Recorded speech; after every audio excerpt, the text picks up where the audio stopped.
नमस्कार दोस्तों, उम्मीद करता हूँ ये वीडियो आपको ज़रूर पसंद आएगी। दान जिसे कहते हैं वो ऑक्सफोर्ड और हार्वर्ड से पढ़ के और ये दुनिया देख कर जाने के बावजूद वो उसी दकियानूसी निज़ाम में धंस जाते हैं और वो पाकिस्तान को तरक्की की शाहराह पे नहीं डालते।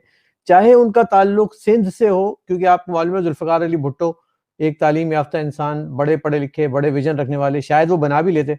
और दूसरे हमारे जितने अब जो नई नस्ल के लोग हैं वो भी सब पढ़े लिखे आ रहे हैं। लेकिन वो पाकिस्तान के बारे में वैसा नहीं कर पाते जैसा कि वो देखते हैं दुनिया भर में, हम और आप देखते हैं। तो एक ये अलमिया तो ज़रूर है।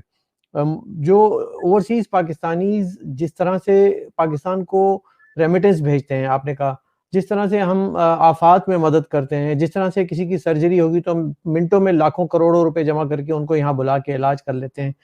जो जब-जब हमें ज़रूरत पड़ती है कर्ज़ उतारो, मुल्क सँवारो, नया पाकिस्तान, तब्दीली, एटम बम बनाना है, जो भी करना है, ये सब मसाइल जो हैं वो आप देखते हैं पाकिस्तान से बाहर लोग जो ओवरसीज़ पाकिस्तानी, चाहे वो मिडल ईस्ट में हो, चाहे वो नॉर्थ अमेरिका में हो, यूरोप में हो।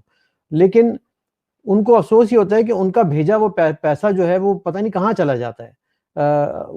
शौकत खानम के नाम पे जब पैसा भेजा गया तो लोगों को एक एतबार, एक यकीन कायम हुआ कि जब हम इमरान खान को पैसा भेजते हैं तो वो लगाता है और वो हमको नज़र भी आता है। लेकिन जो बाकी दीगर सियासतदान हैं या बाकी दीगर दीगर हुक्मरान हैं या हुकूमतें हैं, वो पैसा क्यों नहीं लगाती? मिसाल के तौर पे मुस्लिम लीग नून के दौर में मुझे अच्छी तरह याद है नवाज़ शरीफ अपनी टीम को लेकर बल्कि अपने अहल खाना को लेकर जब गए थे और उन्होंने वहाँ से एक फंड भी लिया था एजुकेशन के नाम पे। वो आज तक मेरा सवालिया निशान एक ज़हन में है कि वो फंड गया कहाँ? मतलब अगर हम सियासत से बालातर होके सोचे ना चीमा साहब, कभी-कभी हम लोग बहुत ज़्यादा सियासत में घुस जाते हैं।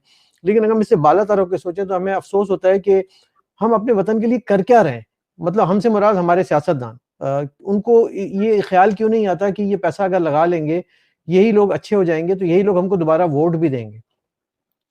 ओवरसीज़ हम्म। पाकिस्तानी से मुख्तलिफ सोचते हैं। वो बार-बार उम्मीद बाँध लेते हैं, वो बार-बार यकीन कर लेते हैं, वो बार-बार भरोसा कर लेते हैं कि भई इस बार सही हो जाएगा, अब की बार सही हो जाएगा। लेकिन हो के नहीं दे रहा यार चीमा साहब, मुझे समझ में नहीं आ रहा कि ये निज़ाम कैसे बदलेगा, कब बदलेगा? हम दीगर ममालिक की जीडीपी ग्रोथ से कब सीखेंगे, अपने पड़ोस से कब सीखेंगे? अगर आपने ताज़ा तरीन ग्राफ देखा होगा जीडीपी ग्रोथ का जो कि आईएमएफ का आया है, तो हम बिल्कुल आखिरी लाइन में राइट विंग के लोग राइट विंग पे खड़े हुए हैं, लेफ्ट विंग के लोग सेकुलर लेफ्ट पे खड़े हुए हैं। अफ़सोस की बात है। बिल्कुल सही कह रहे हैं। तो सर, ये ज़ाहिर बात है कि वो एक मिसट्रस्ट है, जो कि जो जिसे ट्रस्ट फैक्टर कहते हैं, बहुत बड़ा होता है। अगर अवाम को अपनी हुकूमत पे ट्रस्ट ना हो तो फिर क्या आगे चलना होता है।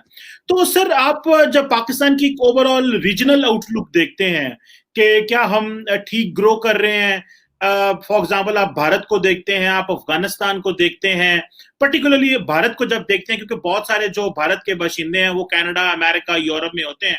तो व्हाट काइंड ऑफ माइंडसेट आपका बनता है? क्या आपके अंदर कोई कैसा व्यू आता है उनको देख के? क्या वो हमसे आगे निकल गए हैं, हम पीछे रह गए हैं, या पाकिस्तानी बाहर जो है वो बहुत काम कर रहे हैं और ठीक मेहनत कर रहे हैं वहां पे? मेहनत तो बहुत कर रहे हैं सर, मेहनत तो बहुत कर रहे हैं, लेकिन अपने लिए कर रहे हैं। बड़े-बड़े लोग यहाँ बन गए हैं, एम्पायर बन गई है, बिज़नेस एम्पायर खड़ी हो गई हैं। बड़े अच्छे-अच्छे साइंसदान, डॉक्टर, इंजीनियर यहाँ मौजूद हैं। हर फ़ील्ड में वो कामयाब हैं। और इसी तरह से हिंदुस्तानी भी हैं, इसी तरह से जो यूरोपियन लोग भी, जो इमिग्रेंट जब भी आता है वो मेहनत करता है और वो कामयाब होता है। लेकिन आपने कहा कि जो भारत के लोग हैं और पाकिस्तान के लोग हैं, सिर्फ़ फ़र्क एक ही फ़र्क है। देखिए पैसा कुछ नहीं होता चीमा साहब। मैं नहीं समझता कि शायद इंडियन ओरिजिन के जितने भी ओवरसीज़ लोग होंगे, एनआरआई होंगे, वो कोई पैसे के बलबूते पे हिंदुस्तान को चला रहे होंगे। हिंदुस्तान उनके बलबूते पे नहीं चलता। इसी तरह पाकिस्तान को भी समझ लेना चाहिए कि ये पाकिस्तान के ओवरसीज़ पाकिस्तानियों के बलबूते पे नहीं चलेगा, आपको अपनी ही ग्रोथ करनी पड़ेगी। आपको अपने अंदर से जो आपकी इकोनॉमिक जो पॉलिसीज़ हैं उनको दुरुस्त करना होगा, रिकवरीज़ को, टैक्स नेट को बढ़ाना होगा, वो आप खुद करेंगे। Don't rely on overseas Pakistani के कप्तान आ गया 1992 का ब्लू आई प्रिंस आ गया और वो जो है वो कहेगा कि लाओ जी पैसे दो और हम जो है ना पैसों के दरवाजे खोल देंगे, ऐसा नहीं होगा। और अगर दे भी देंगे तो उससे जो हमारा मुल्क का बजट है या डेफिसिट है वो दुरुस्त नहीं हो जाना है। लेकिन जो एक फ़र्क है वो ये है कि एक यूनिफाइड सोच होनी चाहिए हमारी, हम यूनिफाइड सोच नहीं रखते। हिंदुस्तान और पाकिस्तान के लोगों में जो फ़र्क है वो मैंने ये देखा है कि वो सब एक हैं, यकजुट हैं और हम मुख्तलिफ डायरेक्शन में एक दूसरे की टांगें भी खींच रहे हैं और अपने-अपने टेंजेंट पे जो है वो काम करते हैं। मिसाल के तौर पे जो लोग जिनका जिनका जहां से ताल्लुक होता है वो वहीं काम कर रहे होते हैं, लेकिन एक ऐसी यूनिफाइड कैंपेन नहीं चलाते कि हम पाकिस्तान के लिए कुछ कर सकें। और इसमें सबसे बड़ा अहम पहलू जो मैंने आपसे कहा कि मॉनेटरी पहलू को अगर एक लम्हे के लिए हम भूल जाएं, एडवोकेसी पहलू पे हम क्या कर रहे हैं। इंटरनेशनल लेवल पे जो यहाँ का मेन स्ट्रीम पॉलिटिक्स है, हम उसमें कितना अंदर तक पेनिट्रेट होके काम कर रहे हैं और अपने मुल्क के लिए वहाँ पे लॉबिंग कर रहे हैं। अगर इसमें देखें तो आप यकीनी तौर पे मैं ये मुझे ये तस्लीम करने दीजिएगा कि पाकिस्तान अभी बहुत पीछे है। आपके जो यहाँ सफारतकार हैं, जो जिनका काम है कि वो उन ओवरसीज डायस्पोरा की मदद करें आगे बढ़ने में, वो मदद करते हैं मेले ठेले करवाने में, फंक्शन करवाने में, नसीबो लाल के जो है वो ठुमके लगवाने में, गाने, ये मैं सच्ची बात बता रहा हूँ आपको। वो यहाँ पे परेडें निकलवा देंगे न्यूयॉर्क में कि परेड निकलेगी 14 अगस्त की, लेकिन जब बाइडन एडमिनिस्ट्रेशन आती है या ट्रम्प एडमिनिस्ट्रेशन आती है, उसमें वो लॉबिंग करके वहां तक कितने लोग पहुंचे हैं, जितने कि आज जो बाइडन के नजदीक 12 के करीब इन्फ्लुएंशियल हिंदुस्तानी लोग वहां पहुंच गए हैं जो कि उस एडमिनिस्ट्रेशन का साथ दे रहे हैं।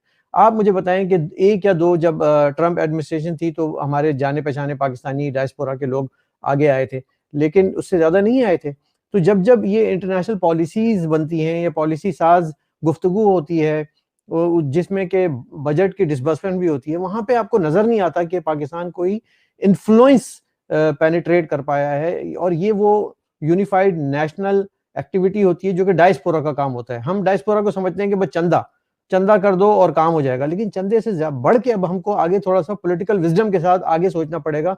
और ये वो चीज है जहां अभी हम लैक कर रहे हैं, हम बटे हुए हैं, तकसीम है। और मैंने आज तक किसी इंडियन जनरल, कौंसल जनरल को, सिफारतकार को प्रोग्रामों में नहीं देखा कि वो नाच गाने के प्रोग्रामों में जाते हों, दावतों में जाते हों।